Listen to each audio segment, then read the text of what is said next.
Welcome to the Super Healthy Human podcast with Dr. Rodger Murphree.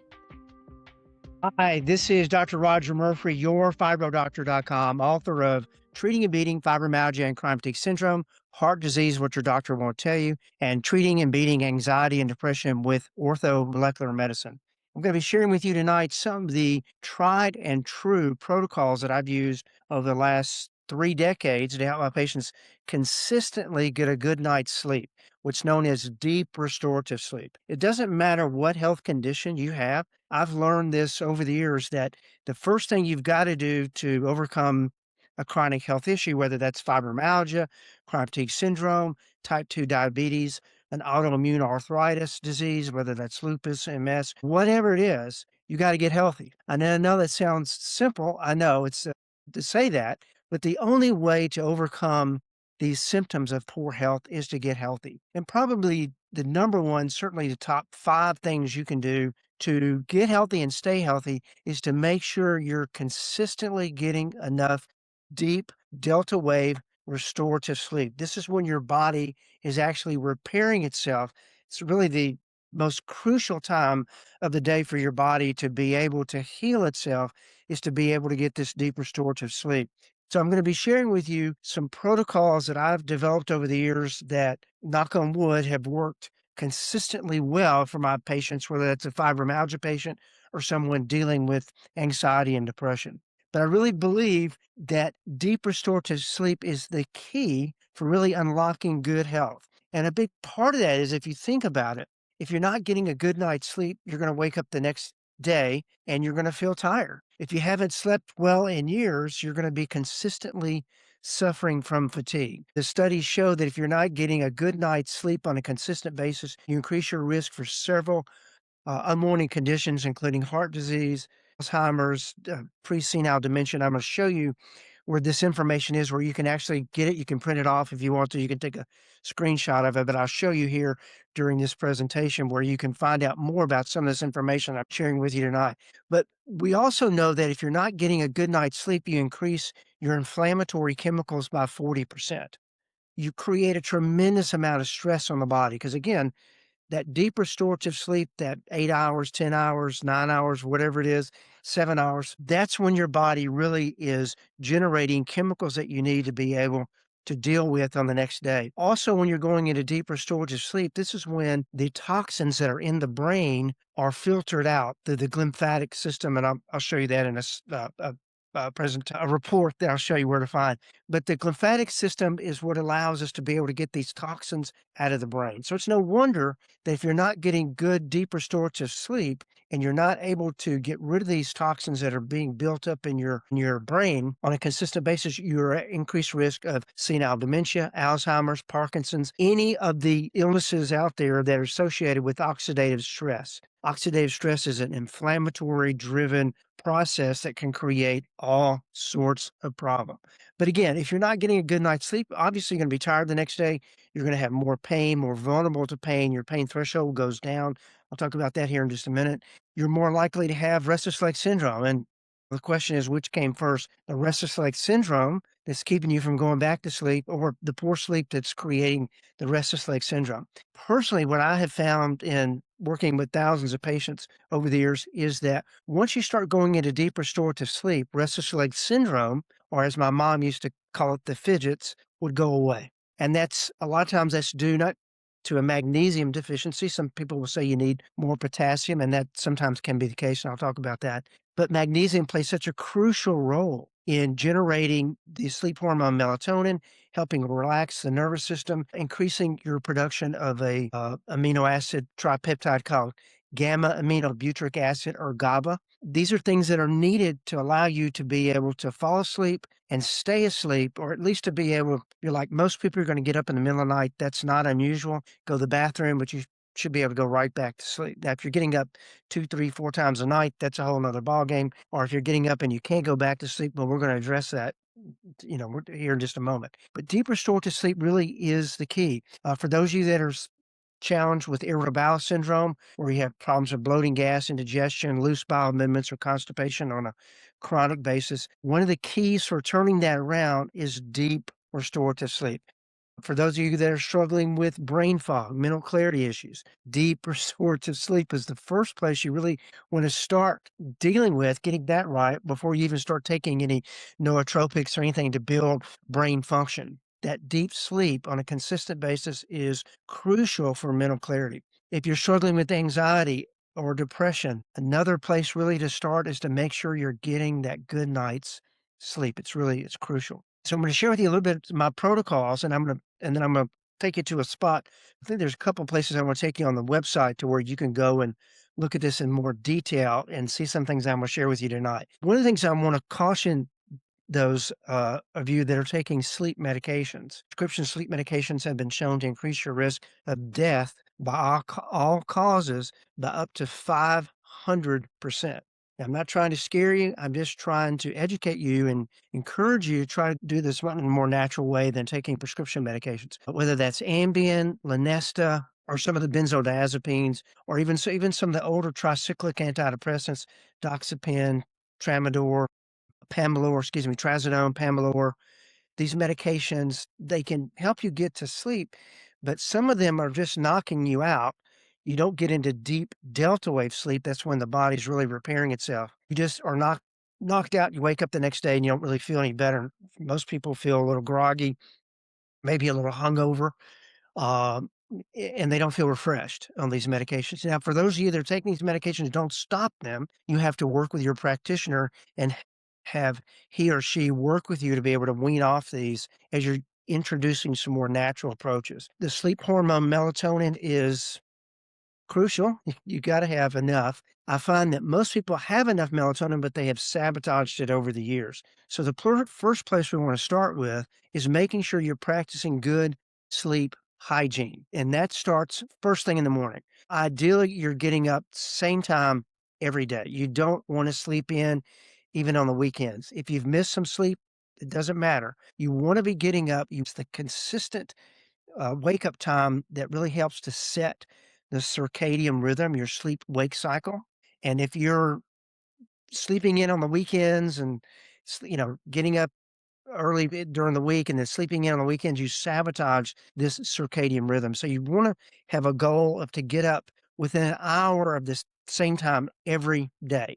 And once your sleep starts to improve, you're going to see that for most of you, it's going to be hard to sleep past that time that you have set up this consistent habitual time you get up. Once you start to see your sleep improve, you'll see that it's just your body starts to regulate itself, and you'll find that it's hard to sleep past 7 a.m. or whatever it is for you. Ideally, you want to be shooting for a minimum of 6 hours, ideally 7 to 9 hours. Teenagers and adolescents need to be getting, up to, 11 hours a night of sleep. But if you're an adult, and I assume that's who's watching this presentation, then ideally you want to be shooting for somewhere around 7 to 9 hours. For some people, 6 hours is all they need. However, if you're dealing with chronic health issues, 6 hours is probably not going to be enough. However, if you're someone that's been struggling for years and your sleep is real haphazard, you're up during the night, you can't go back to sleep for hours on end, 6 hours, consistent 6 hours may be the start of your healing process. So don't get discouraged if you make some changes and you're finally sleeping at least 6 hours. That's better than where you were, okay? Most people are familiar with the sleep hormone melatonin. Maybe you've tried taking melatonin.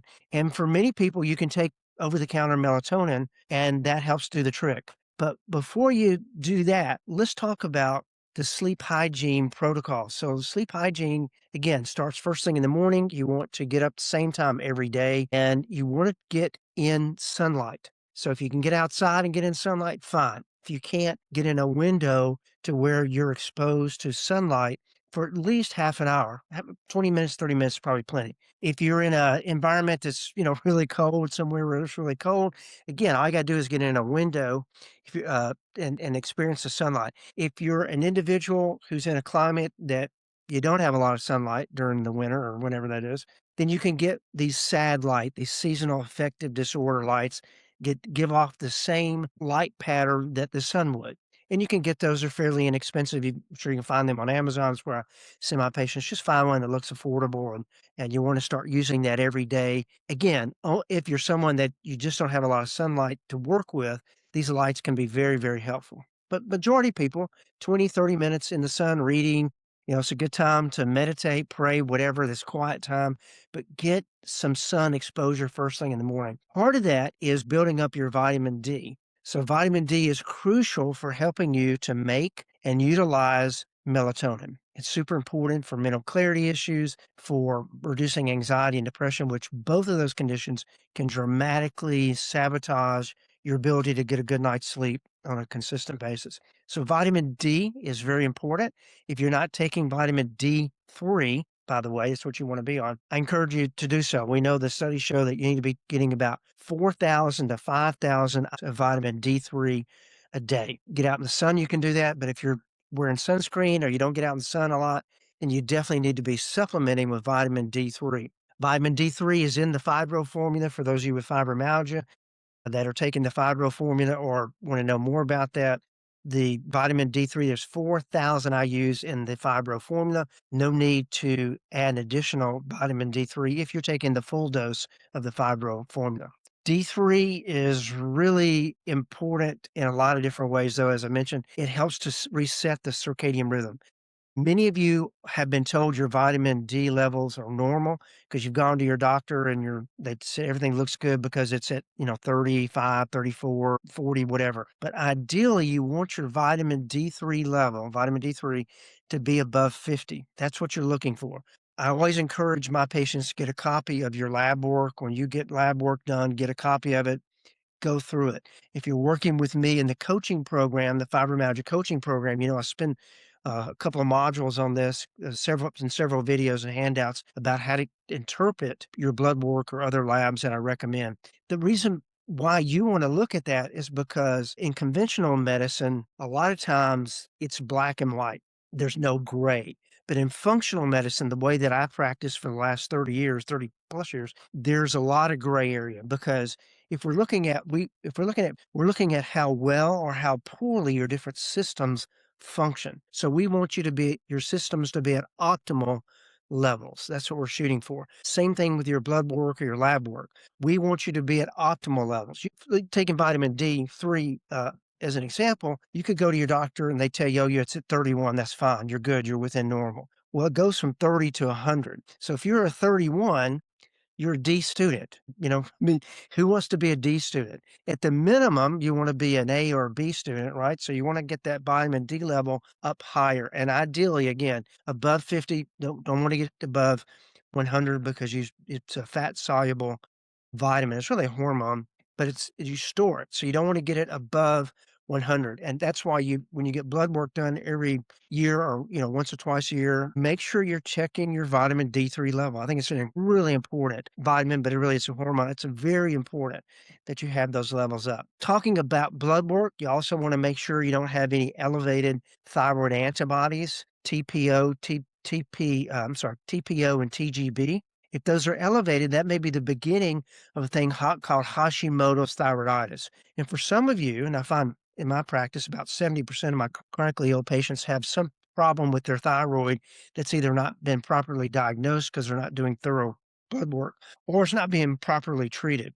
But if you are getting blood work done, get your thyroid antibodies checked because if they're elevated, that could be a beginning of an autoimmune disease called Hashimoto's thyroiditis. And when you're in that disease state, then your thyroid is going back and forth between releasing too much thyroid hormone and too little. And you might be cold one day, hot, cold, going back and forth, might break out sweats, hot flashes at night, but it can interrupt your ability to get a good night's sleep. So you want to know that, and there's things that you can do to take responsibility for that and start to turn that around.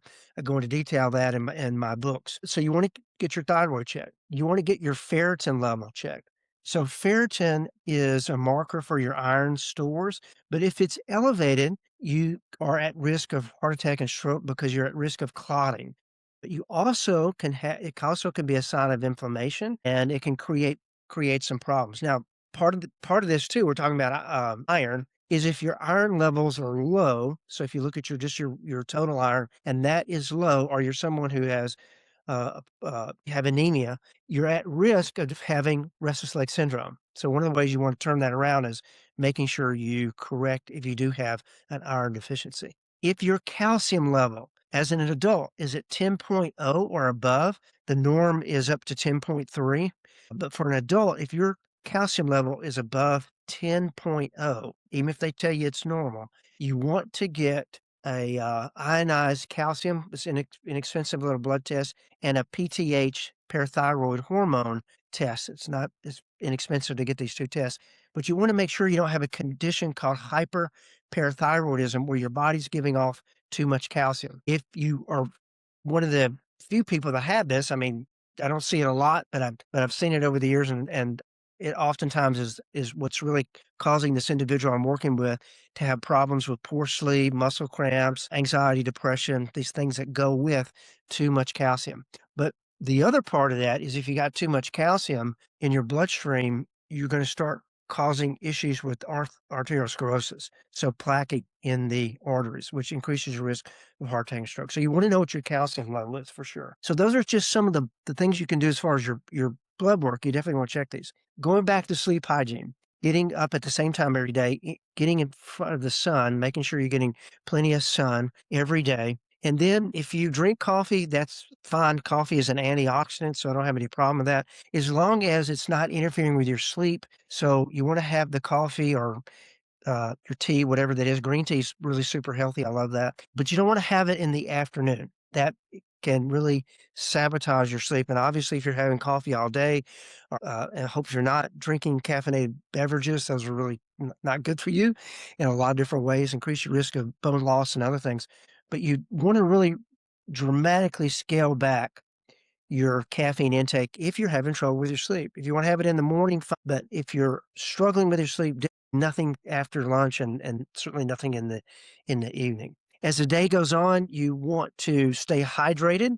You want to make sure you're getting plenty of water, giving your body the ability to remove any kind of toxins through the lymphatic system, and so plenty of water. Now, for those of you that are waking up in the middle of the night and have to use the bathroom, you want to dramatically reduce your fluid intake late afternoon, certainly in the early evening, and nothing before bedtime. Ideally, you want to eat a lighter meal in the bedtime. In the early evening. You don't want to eat a big meal and try to go to bed. Your body's going to spend all of its energy breaking down the food and trying to process it instead of healing. So a lighter meal at dinner is ideal, and I would try not to eat anything more than a snack before bedtime.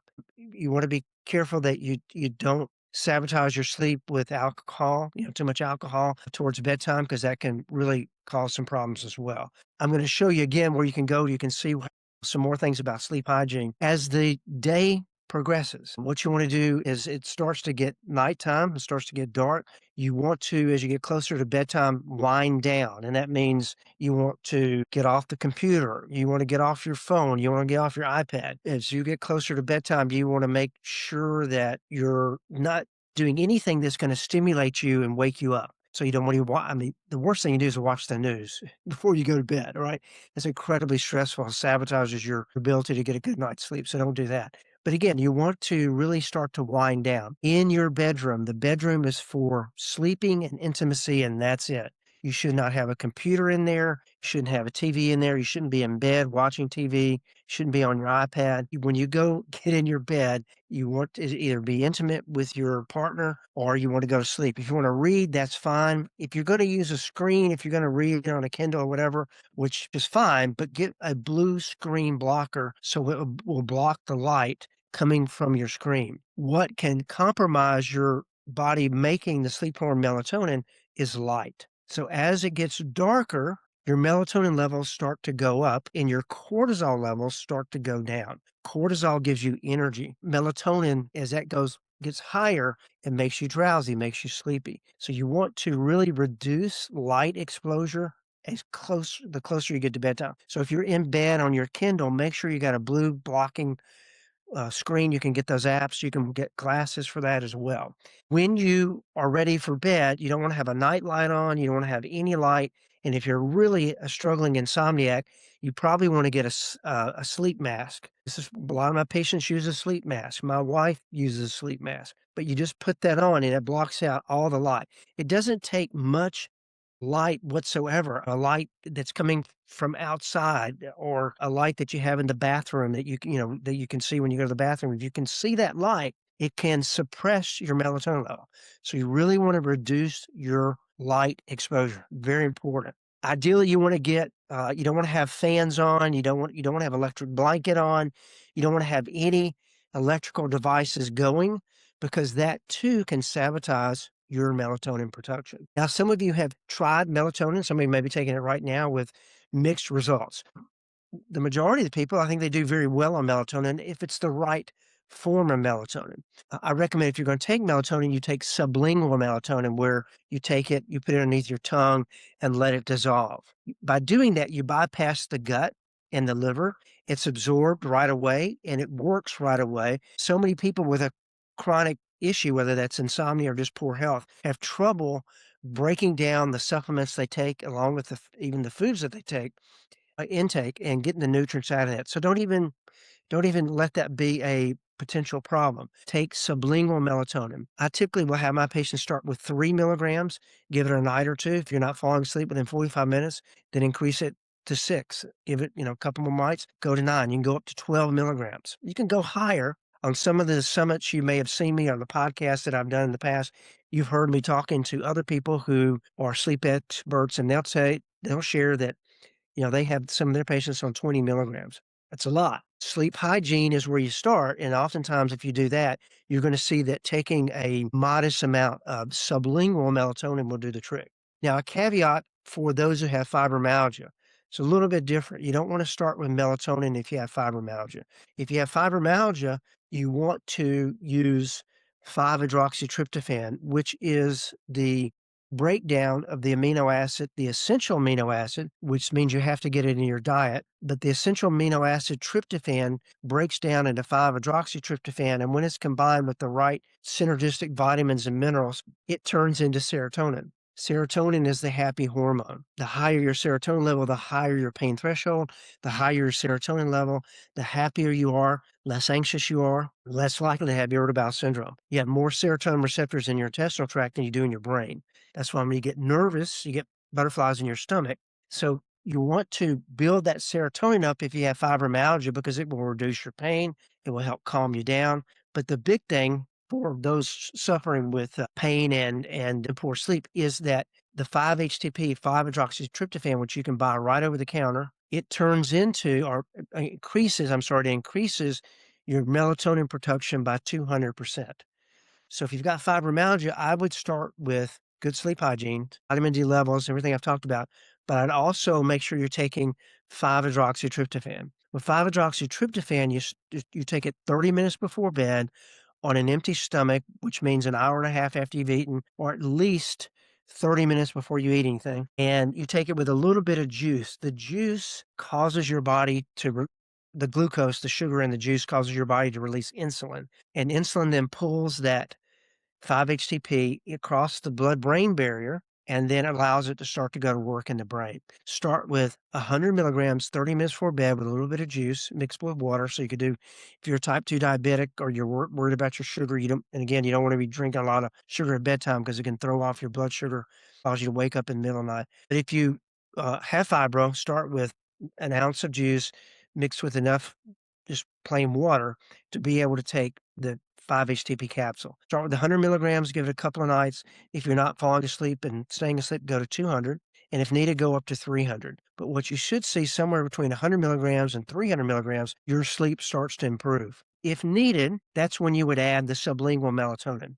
Now, if you don't need the sublingual melatonin, the 5-HTP is doing the trick, great. If you're an individual who's struggling with a lot of anxiety and depression, you might want to experiment with 5-HTP anyway. I'm going to show you where you can go and see a thing called the Brain Function Questionnaire that's in my anxiety and depression book, but I'm going to show you where you can find that to see if maybe you might be low in serotonin. If you have fibro, you're low in serotonin. So you need to be taking the 5-HTP and then adding the melatonin. So let's say you take the melatonin, sublingual melatonin, and you're not able to fall asleep. What would you add next? For my patients, if they're not fibro or they don't have a problem with serotonin, I would have them add either GABA, GABA, gamma aminobutyric acid, or L-theanine, or a combination of those two, which a lot of my patients take a product that I developed called Delta Sleep, which is a combination of GABA L-theanine, ashwagandha, valerian root, and it's very calming, very relaxing. It won't make you feel dopey or hungover the next day, but it will really just calm you down. It's very helpful for people who catch their second wind. If you're one of these folks that are tired all day, and then later in the evening you catch your second wind, or maybe you're just a night owl, you can't wind down, the Delta Sleep is really good, or something similar, is really good at calming everything down and allowing you to wind down and go to bed. For those of you who are like that, the Delta Sleep can be a real godsend. You really ideally want to be in bed, asleep before midnight. So if it takes you an hour to wind down, you need to be in bed by 11 so you can wind down. And really, ideally, being asleep by about 11 p.m. at the latest, because when the sun comes up in the morning, that's when your melatonin is the lowest, and that's when your cortisol level goes up. So if you're going to bed at 11 or 12 midnight, it's hard to sleep past 6 or 7 because when the light comes up, again, that light's going to sabotage you and cause your melatonin levels to tank. If you're wearing a sleep mask, you can get around that, okay? But ideally, you want to be getting in bed and falling asleep by 11 p.m. is what I encourage my patients to do. Melatonin and Delta Sleep or GABA, L-theanine work very, very well. If you're someone struggling with fibromyalgia, you have low serotonin, start with a 5-HTP first, then add the melatonin. If you're still not able to wind down and fall asleep, add the Delta Sleep. You can take all 3 of these supplements, and they're available over the counter with prescription sleep medications. And as you start to do better, then you can start to wean off your sleep medications working with your doctor. Now, if you're an individual and you're having trouble waking up, and you can't go back to sleep, you may find, again, the 5-HTP and the sublingual melatonin, if you're taking that at bedtime, may help you to get a deeper, a longer sleep if you do that. And instead of waking up at 3, maybe you start waking up at 5 a.m. and you start getting your circadian rhythm to straighten out. However, if you're someone who wakes up at 3 o'clock and you just cannot go back to sleep, if you're one of those individuals, then you can take the Delta Sleep or something similar, again, GABA or L-theanine. I like the blend. They seem to work synergistically, and then the valerian root is very calming. It's a natural muscle relaxer. It works in about 15 minutes. So if you wake up at 3 a.m. and you're really struggling to go back to sleep, Delta Sleep or something similar is ideal because when you wake up, you want to have a glass of water sitting there so you can take it. Take 2 to 6 of those and then go use the bathroom, whatever you need to do, and then get back in bed. Don't be turning on lights to try to find the bottle of pills or your water or whatever. That's really going to be detrimental to the whole goal of getting you back to sleep. But take it, go do your thing, whatever you got to do, use the bathroom, whatever, get back in bed. And typically you'll see you'll fall back to sleep pretty quickly. It won't make you feel hungover, dopey, or sleepy, even if you need to wake up in 2.5, 3 hours. If you have a special needs child, an elderly parent, a partner that may need your attention during the night, you'll be able to wake up. It's not like taking a sleeping pill that totally knocks you out and you're doing crazy things in the middle of the night, like Ambien, where you may get up and cook a dinner and you don't even remember eating it, okay? So it's a very safe to take, and you can take it with any kind of prescription sleep medication, no problem. Now, if you're an individual and you're waking up at 3 a.m., the question is, why is that? Different reasons. If you're drinking alcohol in the evening, may be the culprit. If you have a thing called adrenal fatigue, your cortisol melatonin levels may be sabotaged. Now, it's kind of ironic, but once you start sleeping better, that'll work itself out. But in the beginning, you may find, especially during the day, if you're just exhausted all the time, you may find that you would do better taking an adrenal cortex supplement to help to balance out, to give you more stamina and resistance to stress and having more energy. If you have a lot of anxiety, the 5-HTP could be helpful, or taking L-theanine during the day could be helpful, would be beneficial even for those of you waking up at 3 o'clock in the morning, because what's happening is your circadian rhythm is off. The other thing that can sabotage you and cause you to wake up in the middle of the night like that is if you have low blood sugar or hypoglycemia. If you know you're a person, if you skip a meal, you feel terrible, or if you're taking type 2 diabetes medications, or even taking insulin, you may find you're bottoming out during the night. And when that happens, when your blood sugar goes really low, your body releases adrenaline and and cortisol to get blood back to your muscles and your brain.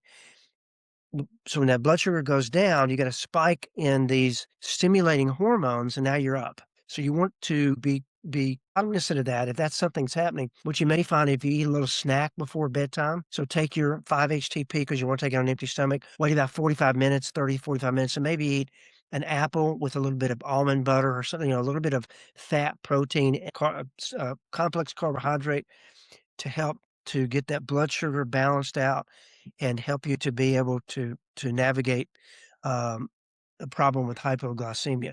Sometimes that works fantastic. Other times it doesn't. There's things that you can take if you're an individual or you're seeing that that is probably an issue for you. There are different products out there, and I'm trying to think of one that I recommend is from Now Foods. Let's see. I want to say blood sugar support, but that's not it.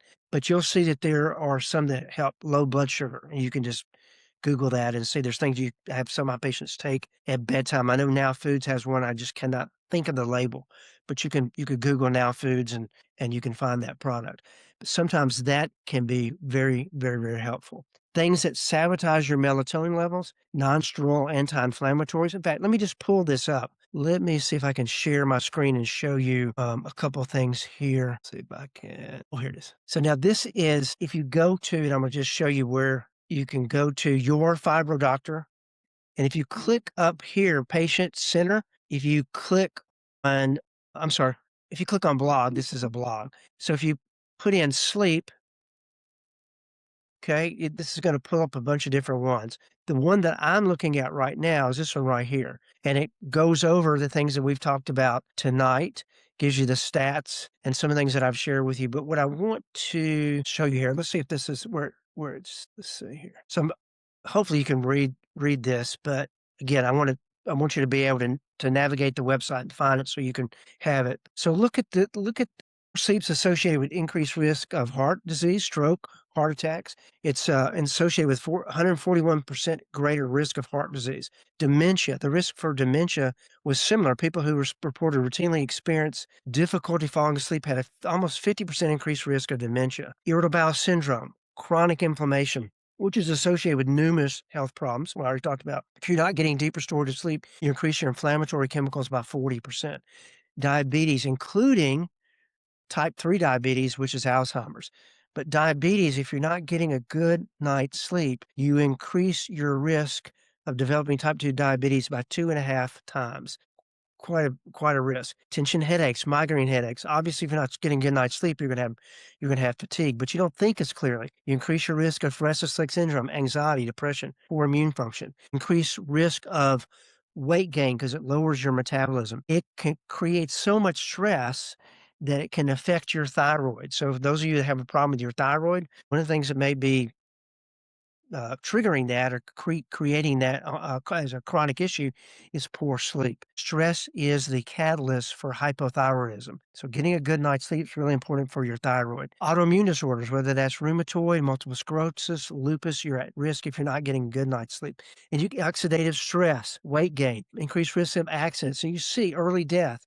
The list goes on and on. That's why it's just crucial that you get a good night's sleep on a consistent basis. When you're getting that 7 to 9 hours of sleep, it's the body's time to get rid of waste material by the lymphatic system. And your brain literally shrinks as this fluid, lymphatic fluid, is bathing the brain and cerebrospinal fluid and then getting all that waste out so you don't have a buildup of toxic waste material in your cranium and your brain. Increase cellular, mental, and physical energy when you're getting good night's sleep. Increase metabolism so you start to burn calories more effectively. That translates not only to having more energy mentally and physically, but also helps you to be able to lose weight if that's something you need to do.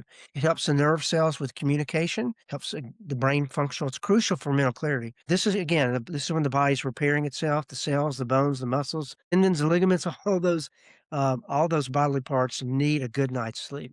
This is the Delta Sleep formula that I developed, and these are the things in it. You can read this, but this is what I recommend to my patients. And you can go to Patient Center, and you can go to Health Conditions, and you can come down here, and you can go to Sleep Disorders. Let's see if I've got things in here. Yeah, there it is right there. So what causes a decrease in melatonin levels? Well, exposure to bright lights, and it really don't have to be a bright light. I mean, it can be a little bitty night light that can sabotage your melatonin.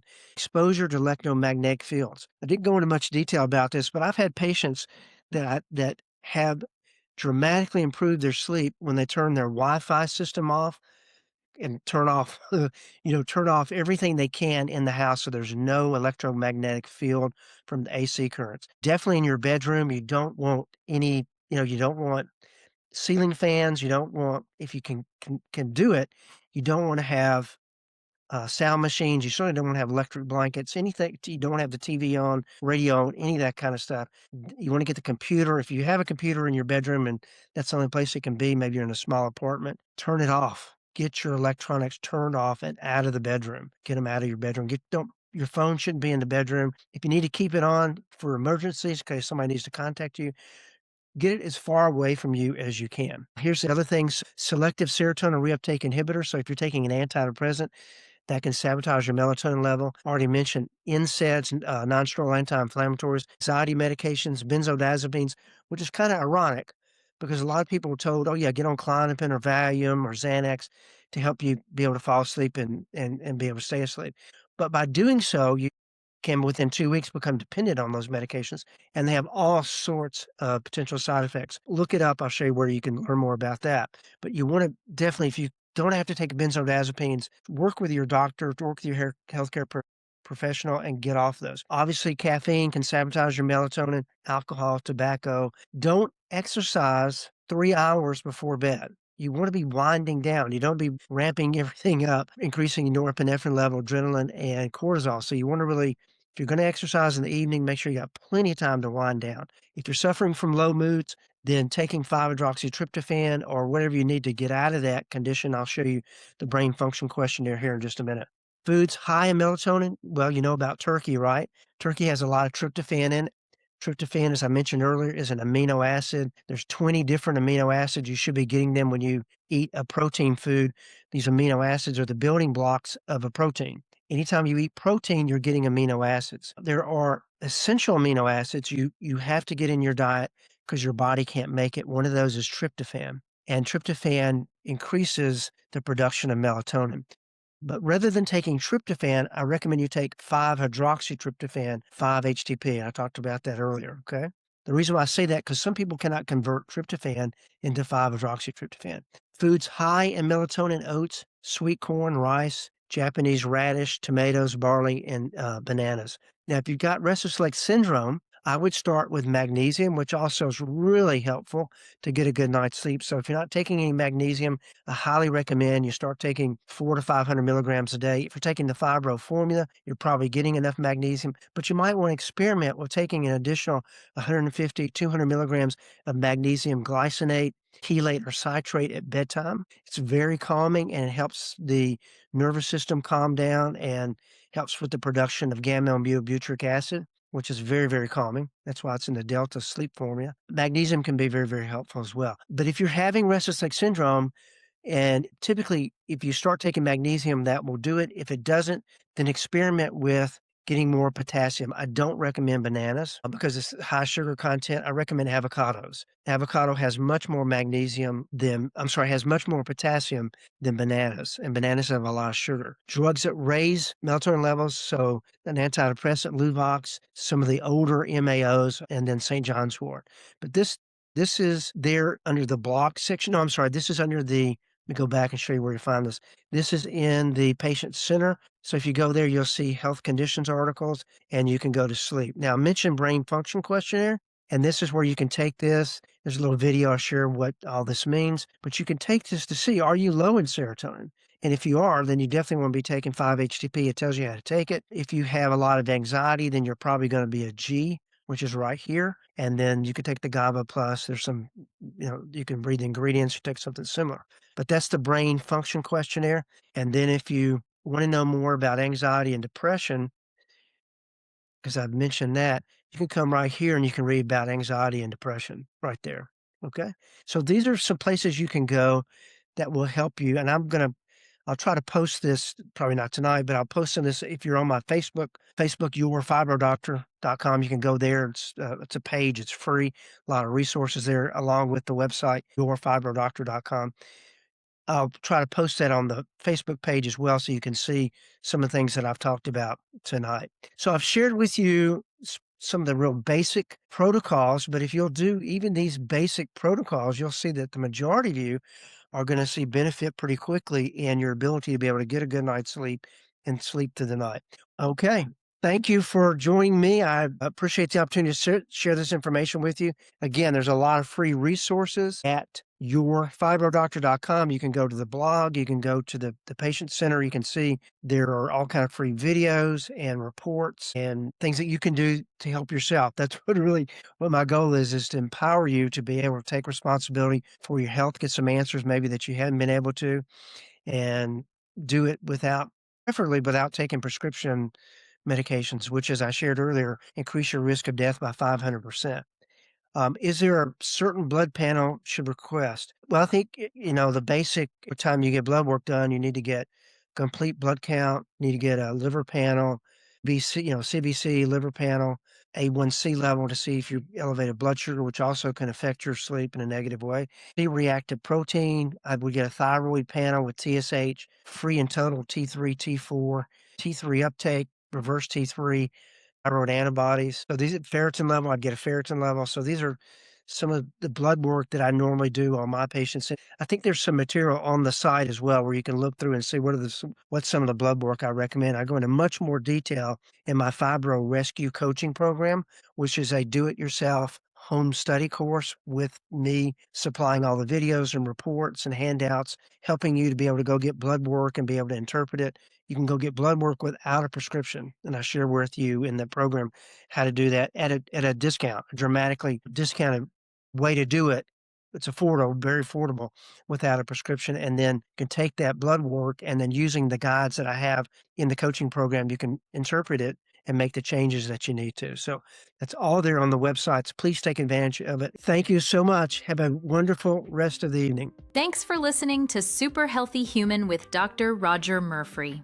Remember, your body is designed to heal. It just needs the right tools. Stay curious. Stay consistent. Stay super healthy. If this episode helped you, leave a review or share it with someone who's ready to take charge of their health. The information provided in this podcast is for educational purposes only and should not replace professional medical advice, diagnosis, or treatment.